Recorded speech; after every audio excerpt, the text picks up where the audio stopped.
Well, hello and a very warm welcome to this Scope Ratings webinar, which we've entitled Italian Non-Performing Lease ABS Market on a Promising Course. My name is Keith Mullin, and it's my absolute pleasure to be your moderator for today's session. I'm absolutely delighted also to be joined today by Rossella Ghidoni and Paula Lichtensztein from Scope's Structured Finance team.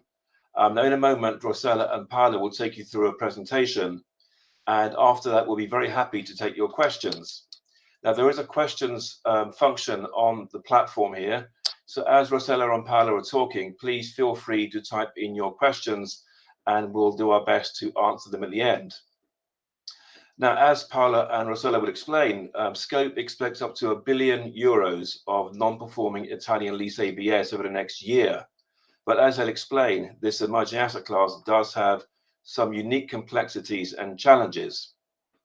And please also note that we have actually produced a research report on this subject, and we will make this available to you at the earliest opportunity, which will be either later today or at worst tomorrow morning.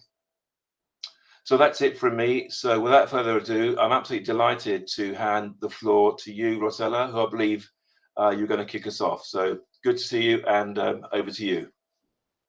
Thank you very much, Keith, for the introduction and the presentation.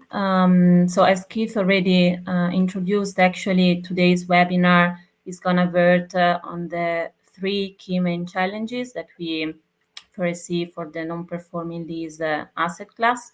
Actually, even though the market conditions and the legal framework developments have facilitated the issuance of non-performing lease securitisations, we still see these three challenges for the asset class that, however, we think that will be overcome by the market in a more mature phase.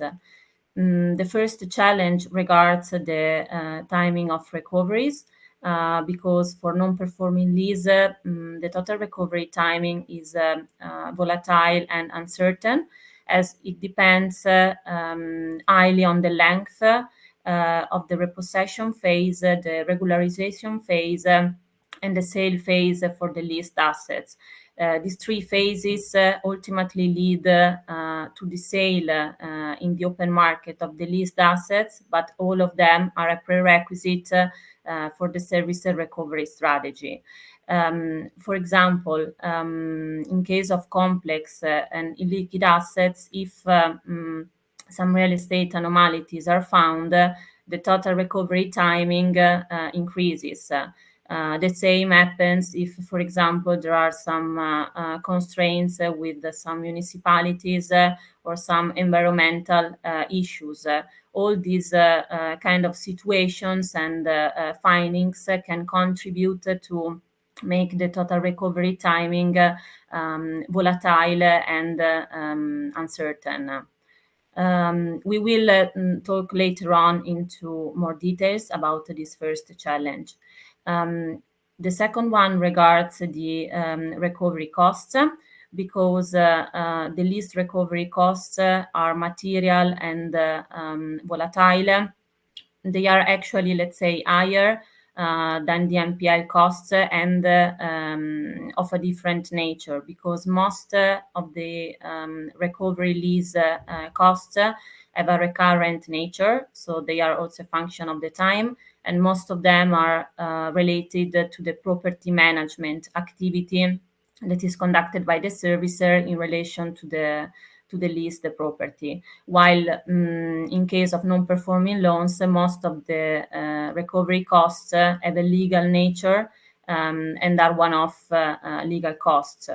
The risk here of having, let's say, high and volatile costs is that if the servicer underestimates the amount of the cost in the business plan, there's the risk that the transaction register lower than expected net cash flows that are ultimately reflected by the cumulative collection ratios of the transaction. And these might trigger some structural events like the underperformance and subordination events that ultimately alter the priority of payments for the note holders. The key challenge that we see for the asset class is related to the presence of a modest number of specialized servicers. Basically, in contrast with the NPLs, where we think that the servicer market is mature, for this specific asset class, we see only a limited number of servicers, and the real estate capabilities, especially for the lease, are key to ensure a smooth sale of the asset. While let's say they are less relevant for the servicer strategy in case of NPLs. In contrast, we know that in other jurisdictions, such as Spain and Portugal, where the repossession strategy is common, there is a higher a higher number of specialized servicer. As Keith already mentioned at the beginning, despite these three challenges for this nascent asset class, in any case, we expect by end of next year, 2022, up to 1 billion of non-performing Italian lease securitization.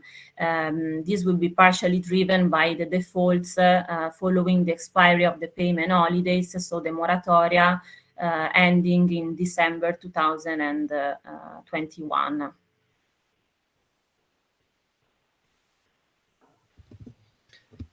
Good morning, everyone. Thank you, Rossella. Okay, so let's discuss a bit more in detail the first factor that was mentioned by Rossella, namely the timing of recoveries. Overall, recovery timing is generally shorter than for non-performing loans. As legal proceedings are usually shorter, the asset already being owned by the originator or in the context of the securitization by the leaseco. But accurately assessing the timing for repossession, regularization, and marketing is key to forecasting the timing of collections. According to Asilea data, the average time to repossess and regularize real estate assets ranges from 19 to 34 months, and the average time to sell repossessed assets ranges from 20 to 34 months. As expected, I would say industrial assets take longer compared to other asset types, especially on the time to sell, while total timing from repossession to sell for offices, for instance, is the shortest.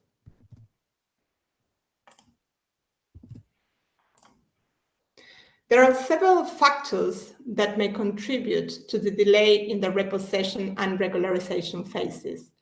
For instance, during the repossession phase, removal of movable assets from leased properties being more difficult than the service initially expected, for instance, heavy or large machinery and equipment inside industrial assets, or if the asset is occupied by a third party other than the lessee, in which case an agreement needs to be reached with the sublessee.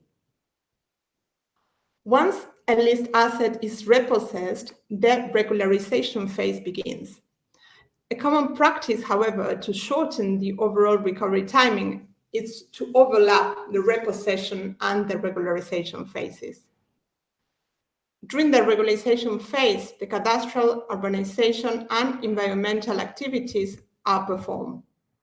Delays in this phase usually occur if available documentation, for instance, is incomplete, or if unexpected issues emerge. For example, they need to restore structural changes performed by the lessee to the asset without authorization, environmental cleanup of land or industrial sites, coordination of all lessors in case of syndicated leases, or compliance with municipal projects linked to the asset lease, as Rossella was mentioning before. But what happens if the assets are not repossessed on time? Well, in that case, the properties cannot be transferred to the leaseco. So far, the market has overcome the challenging by adopting different solutions, such as the leases being excluded from the portfolio perimeter. This is the most obvious one. A partial demerger where the assets are assigned to the leaseco. Clawback clauses ruling that if the assets are not repossessed and regularized by a certain date, then they are repurchased by the seller. Or a ramp-up or warehousing period during which the servicer has to repossess and regularize the leased asset before assigning them to the leaseco.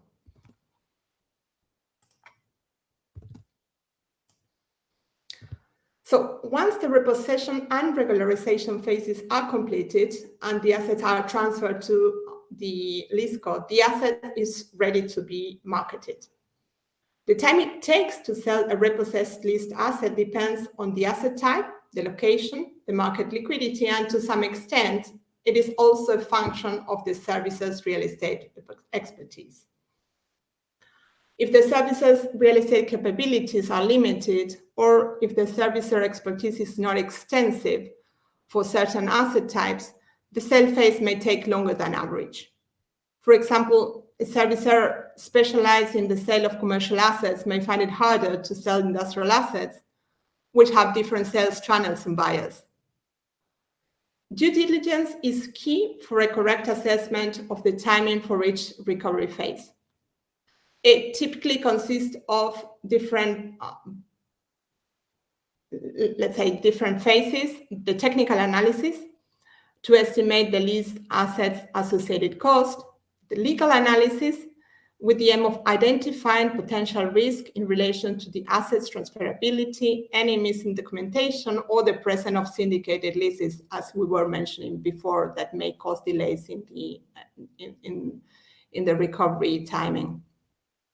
Appraisal updates, this is quite important where valuations are updated to accurately estimate the asset sale price.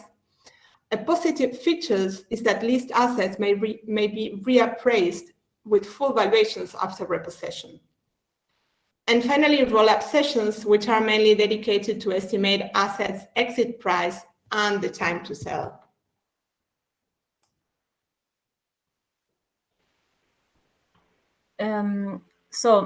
Paula already, explored in details the first challenge that we mentioned in the beginning regarding the total recovery timing and, the risk of experiencing some delays in that.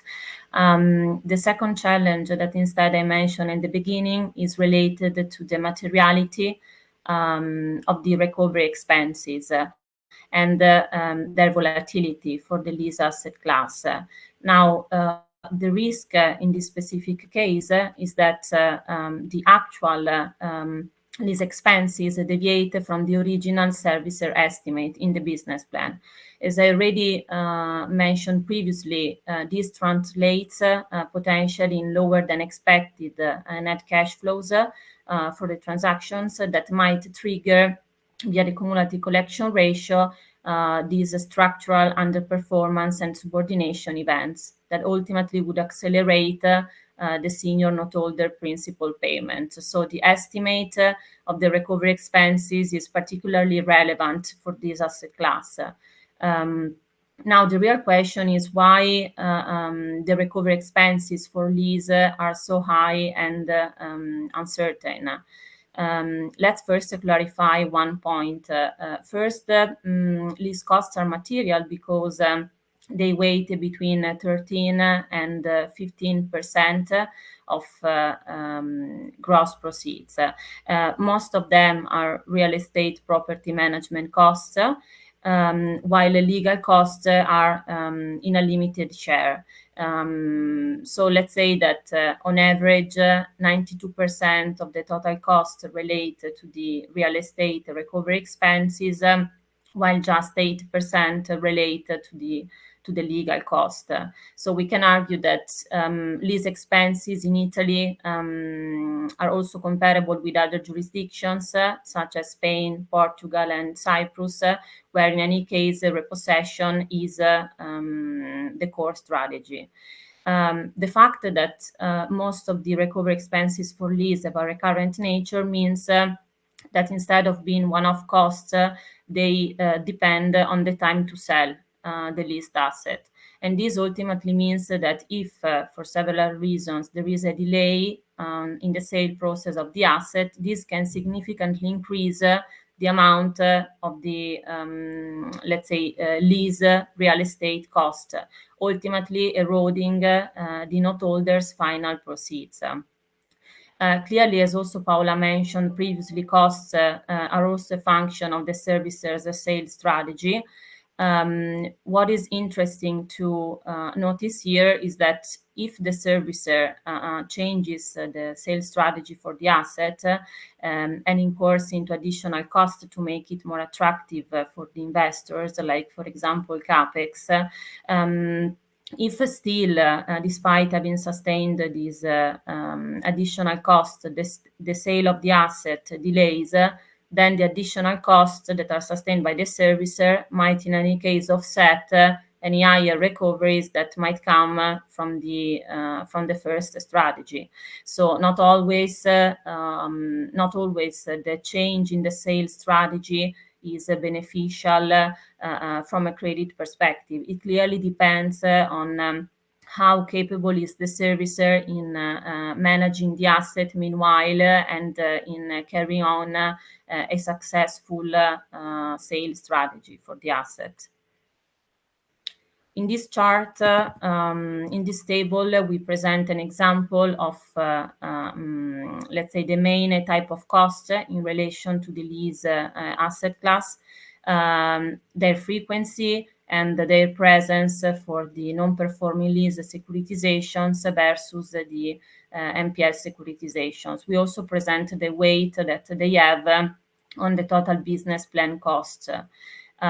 So basically what you can easily see from this table is that first, as I mentioned previously, most of the lease costs are recurrent, so have an ongoing nature, especially in case of leases. The costs that weight more on the total costs are the taxes, like the IMU for the asset, and then the, let's say, OPEX and management costs. These are, let's say, typically the most material type of costs for the lease asset class. For NPLs, instead, as you see, most of the costs relate to the legal expenses. And the materiality also of the lease cost is reflected by the fact that, as I mentioned previously, on average, lease costs represent between 13 and 15% of the gross proceeds, while in case of NPLs, they weight between 7 and 9% of the gross proceeds. So clearly they are, let's say, more relevant in contrast with NPLs. Another point that needs to be highlighted is that by law, servicers can recover part of the sustained cost in relation to the management of the leased asset as repeatable expenses. So eventually, if the asset is sold at a good price, then the servicer can also recover part of the repeatable expenses. However, there is always a caveat to this consideration. Still, by law, if the leased property is sold at a higher price than the gross book value, considering any, let's say, potential repeatable expenses, then the extra proceeds shall return to the lessee. In other words, there is no upside for the leaseco, but still the servicer has the possibility to partially recover the expenses that have a repeatable nature. Now, the third challenge that we mentioned at the beginning is related to the fact that basically the servicers for the lease asset class are in a modest number and have a limited track record. In contrast, the servicers market for NPLs is mature, and that's why, to better position themselves as lease servicers, some of the NPL servicers are entering into real estate partnerships to grow their skills and expertise also in this specific area of the real estate management. Actually, this is also a similar strategy to what has been pursued by the REOCO servicers that still are required to have stronger real estate skills to manage the repossessed assets. clearly, since the leased assets are to be sold in the open market, the servicer should be able to preserve the asset's value via property management skills to improve market appetite, but also to remarket the asset and prepare them for the sale. Another important thing that I want to mention is that now we are talking, let's say, in general about lease, the lease asset class, but clearly we have to distinguish between the real estate lease asset class and the lease machinery and equipment asset class, because the skills that are required by the servicers are different. Namely that, let's say, leased machinery and equipment are subject to the obsolescence risk that drives their depreciation. This ultimately means that they require quick sales because otherwise they will depreciate fast, and they require ad hoc channels in order to reach specialized buyers. In contrast, real estate leased assets like the industrial, the commercial leased assets are less impacted by the obsolescence risk, but clearly they require strong real estate and marketing skills to preserve their value and be sold in the open market. This is important to be highlighted because it means that a servicer that is specialized in the management and sale of real estate leased assets is not necessarily expert about the management and sale of the leased machinery and the equipment assets. Real estate expertise is also key in other jurisdictions such as Spain, Portugal, and Cyprus, where similarly the assets are typically repossessed and then sold in the open market. In other countries, we know, like France and Greece, that borrowers typically undergo the amicable solutions or restructuring plans. So let's say that the situation in those jurisdictions is quite different than the Italian one regarding the lease asset class.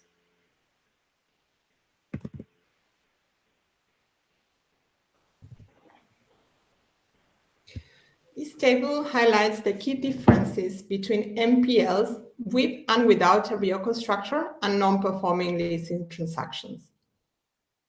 For secured assets, in NPL transactions with no RIOCO structure, assets are not repossessed and they are sold via a judicial auction, whereas in non-performing leasing transactions, all assets are repossessed and then sold in the open market, as Rossella was explaining before.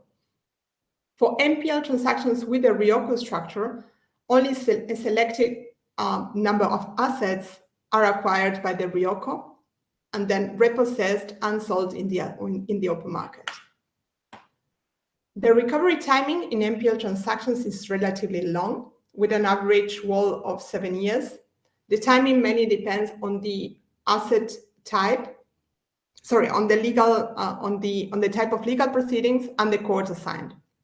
Whereas for non-performing leases, the average WAL is shorter, around 5 years, and is more related to the servicer's skills and the real estate market conditions.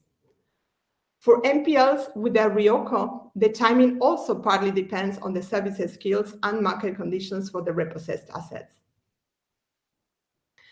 As regards recovery expenses, as Rossella was explaining before, they are in the range of 7 to 9% of gross proceeds for NPLs, being mainly related to legal costs, whereas recovery expenses in leasing transactions are in the range of 13 to 15% of gross proceeds and mainly linked to real estate costs such as maintenance and management costs, taxes, etc. Again, the situation is mixed for NPLs with a RIOCO, with higher costs related to their receivables with repossessed assets. A structural difference in the SPVs involved in the transactions is that for NPLs with no RIOCO, there's only one issuer acquiring the receivables. For non-performing leasing, there's the issuer acquiring the leasing contracts and issuing the notes, and the leaseco acquiring the real estate assets, The proceeds from the sale of the assets then flows to the SPV, becoming part of available funds to repay the notes. And finally, NPL transactions with a REOCO structure. There's an issuer acquiring the receivables and issuing the notes. The REOCO acquiring a selected number of assets to preserve their value, generally at auction. And then the proceeds of the sale of the assets also flow to the SPV to become available funds. However, in some of these structures, some of the funds may be leaked as incentive fees for the REOCO servicer, or also partially, if the assets are sold at a premium compared to the business plan, they may be leaked and not flow into the structure.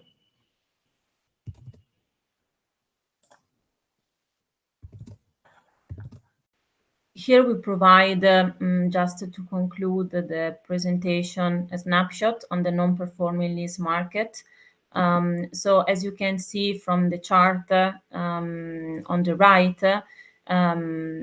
as of December 2020, the stock of the non-performing lease exposures amounted more or less at 11 billion. While in 2015, the amount was around 27 billion. So clearly this means that in the last 5 years, there has been a material deleverage regarding the stock. Basically, 2020 volumes were 57% lower than 2015 volumes. And the material deleverage was partially explained mostly by direct sales of the non-performing lease portfolio, plus from the issuance of some securitisations on the non-performing lease portfolio. Clearly, as we mentioned during the webinar, the non-performing lease market is quite different versus the NPL market, even though the two asset classes have some similarities. But in terms, let's say, of securitizations, basically the non-performing lease market just saw two public securitizations in 2020. Titan SPV and Relay SPV for a total amount of 1.9 billion in terms of GBV, both GACS eligible. And the two portfolios were composed of a mix between real estate leases exposures and machinery and equipment, even though most of the portfolios were composed by real estate lease exposures. In any case, the important point is that prior to 2020, there was no public securitization with these with the non-performing lease asset class. In contrast, we know that the NPL market is definitely more mature. In 2020, it saw 16 billion in terms of GBV of securitizations, so 10 transactions, and all of them were GACS eligible. But even prior, a material number of securitizations were issued, because since 2017, more or less 93 billion of GBV of securitizations were issued for a total number of 40 securitizations.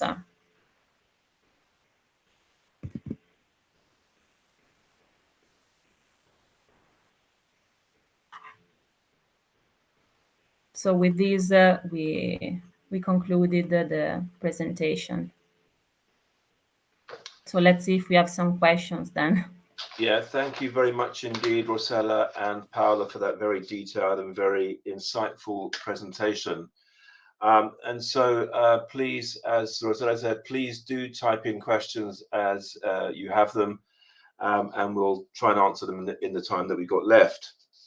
Actually, there is one I've got here, which I think is a kind of nice segue from the last comments. And perhaps, Rossella, maybe I can put this one to you, which is, you mentioned Titan and Relay. How are these two transactions actually performing since I think you rated them. They were rated like maybe 1 year ago, more or less. Yeah. So thanks for the question. It's clearly a relevant one because, as I mentioned previously, the market has seen only two public securitizations so far, Titan and Relais. Actually, the point here is that both securitizations closed in December 2020, and they basically pay on a semi-annual basis. So this means that as of today, both securitizations have only one interest payment date.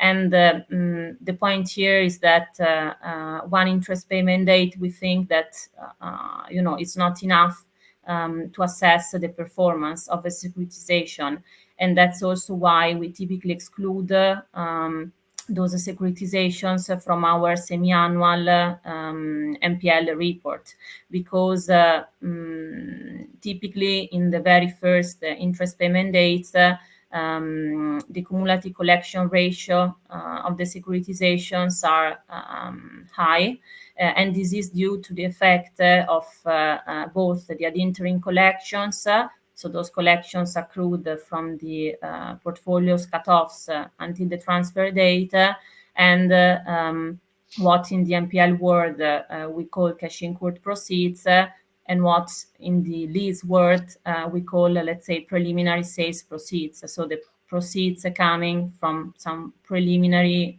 sales agreement. These factors contribute to have a very good CCRs in the first interest payment date.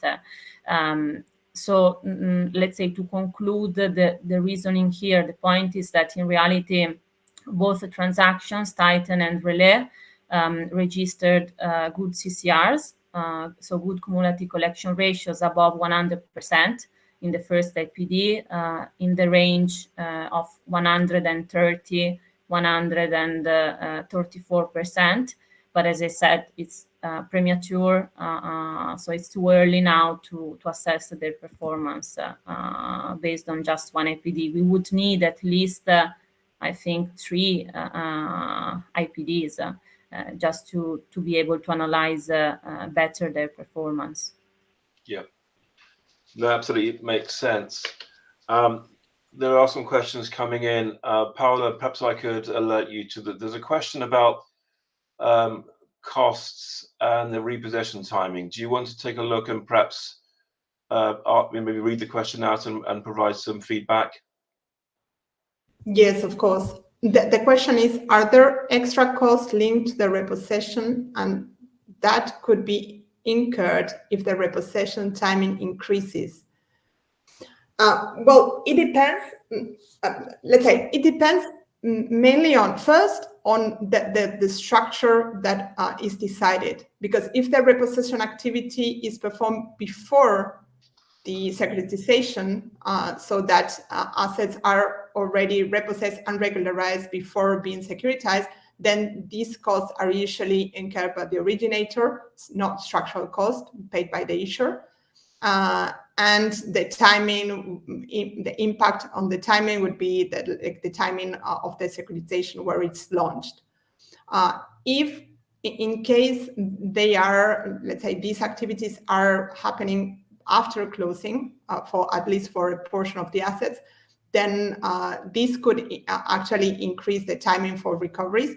This is what we were mentioning before. Absolutely, yes. And also, depending again of the structure that was selected, it may also mean that the asset may be out of the securitization, so it could be excluded. Regarding cost, it depends on what exactly is going on. If, for instance, if there's a sub-lessee that is occupying the property, and let's say the longer timing is due to negotiations, maybe it does not impact necessarily cost. In any case, if it's the issuer paying this cost, the longer the asset is sitting in the issuer or in the lease co, then clearly you have maintenance costs and taxes that clearly you may need to cover as well. So the answer is yes, but it could vary a lot depending on exactly the details. No, indeed, absolutely. And Rossella, there's a question that come in, and it relates to one of the challenges that was highlighted during the presentation, which is how do you rate the quality of the real estate service providers involved? Yeah, so thanks for the question. I think it's a very interesting one. So basically, as we also say in our general MPL methodology, where we talk about the servicers in general, we always, let's say, take into consideration which is the entity that is providing either the servicing activities or specifically in this case, the real estate activities. This is something that we typically assess with our operational, let's say, operational assessments, where we basically ask the real estate provider some questions and we let them explain to us which is their track record and their experience. So clearly, let's say what is important from our perspective is to understand which is the experience of the real estate provider in terms of, number of years, amount of assets under management in the asset class, but also which are, let's say, the typical channels that the real estate provider has that can be leveraged for the sale of the asset. And also if, let's say, the real estate provider has some particular partnership with other operators in the market that might strengthen its positioning or not. So clearly, let's say, during our operational reviews, we take into consideration a lot of variables that helps us to, let's say, qualitatively assess how good is the real estate provider in his job. Clearly, as we explained also during the webinar, it is particularly relevant for the lease asset class, how good is the servicer or the real estate provider in terms of real estate skills, because the sale occurs in the open market. So if the servicer is not capable enough or not expert enough to ensure a smooth sale of the asset, there's, let's say, a material risk for the securitisations, because it's likely that the amount of the costs will increase, and as we explained before, the noteholder's priority might be altered. So it's really key for the lease asset class, the role assumed by the real estate providers. No, absolutely, indeed. Paula, perhaps I can come to you for this next question, which is this: is there a difference between the collateral backing non-performing lease versus NPL transactions? Well, yes. First, there's a structural difference that we were highlighting during the presentation, is the ownership of the collateral. In non-performing lease securitisations, the originator sells the leasing contract and the leased asset to the issuer, and the lease co, respectively. And the lease co sells the asset in the open market and transfers the sale proceeds to the issuer. Whereas in NPL securitization, the originator sells the loans and any credit rights arising from them to the SPV, but mortgage properties remain under the borrower's ownership until they are sold at the judicial sale. In terms of portfolio compositions, yes, they have differed so far as well. NPL securitization have been so far backed by a material share of residential assets, while the real estate collateral by nature are industrial and commercial assets for their leasing.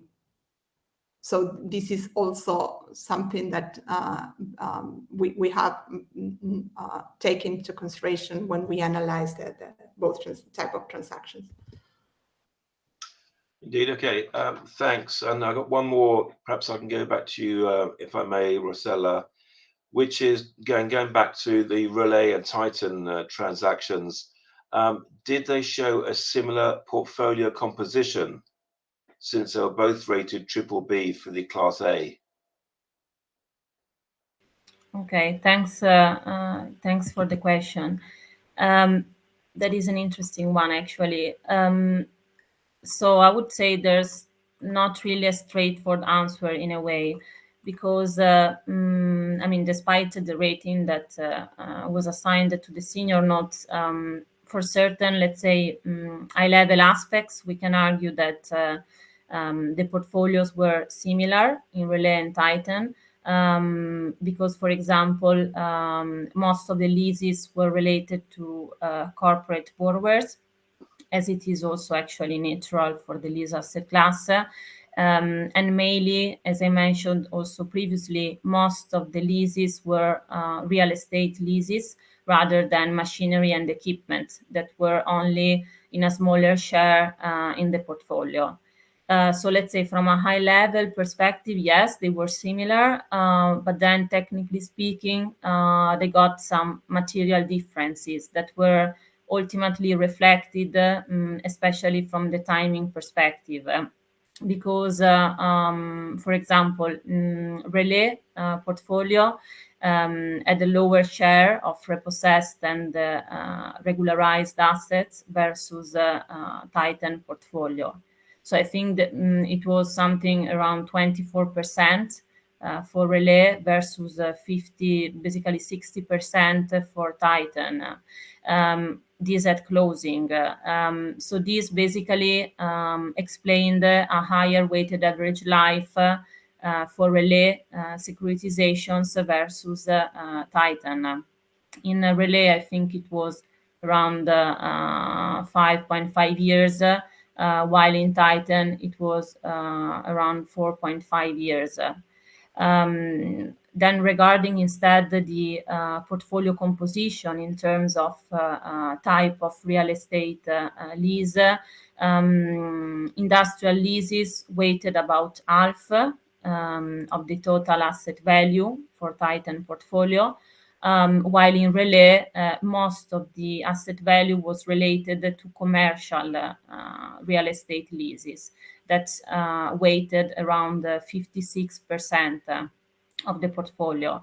Then residential and land leases weighted less, but this comes also in a natural way from the, let's say, lease asset class.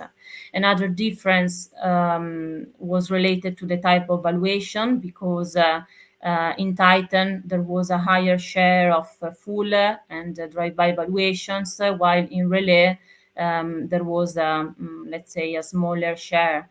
I think just to give you an idea that in Titan, we're talking about 70-80% of the valuations that were performed via full or drive-by techniques, while in Relais, it was around 30%.